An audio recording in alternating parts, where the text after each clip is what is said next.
How does this show keep getting better? Episode 10 is so good for so many reasons. So let's just talk about the key ones. First, learning about Hoshina's past was interesting. Yeah, it makes sense. People would devalue blades in the modern era. But it didn't cross my mind that it would be something that hindered him nearly his entire life. And getting that backstory made me real nervous he was going to die. They teased it potentially happening twice, and I semi-believed both. They got me. What made the backstory better is that the one person who did believe in him was Mina. We haven't seen a ton of her character, but the impact she's had on the cast has been massive. She's the inspiration for so many members, and that impact deifies her to an extent. Anyway, Hoshina is going through it with Kaiju number 10. Again, that may not be official, but I'm using it. We hear more of that Godzilla-inspired theme. We get the dragon kaiju unalive bombing themselves all throughout the area. It's nuts. Just when things feel like they're at their most dire,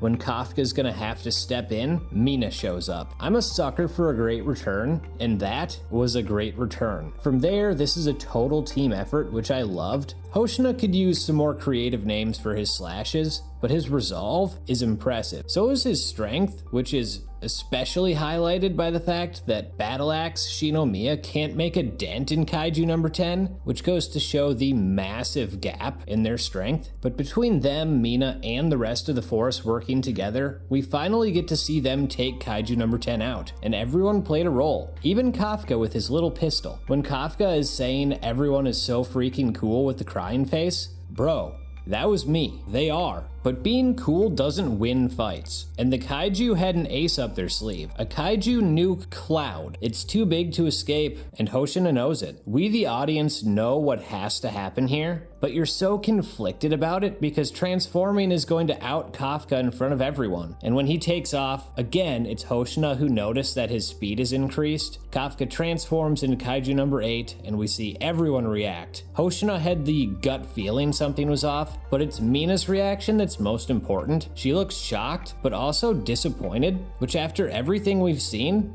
hurts. Kafka punches that kaiju bomb so far I thought it was going into space, but in reality, it's just far enough to spare the lives of the defense force. While it's awesome to see, it's a sad moment because we know what's coming next, and he feels like he's let all these people down, people who hadn't let him down. He falls from the sky, and you can see part of his human self through the shell of the kaiju, which is certainly visual symbolism. And of course, despite saving everyone, when he lands, they all turn their guns on him and say they are taking him in. And look, I get it, even for Mina, but I will be legitimately pissed if Hoshina isn't eventually the voice of reason here, which I'm hoping for because he wasn't in the shot of people pointing guns at Kafka. Hoshina has been perceptive of everything to this point. How Kaiju number 8 moved, how it didn't attack him when it could have, how Kafka has been valuable, how he literally just saved everyone's lives. He's way too rational of a character to do a full 180 and think Kafka needs to die or gets experimented on. At least I hope so. Either way, we have to wait until next week to find out. Shout out to Carlos III, Keegan Fuselier 9726, and Avant4470 for commenting on the last video.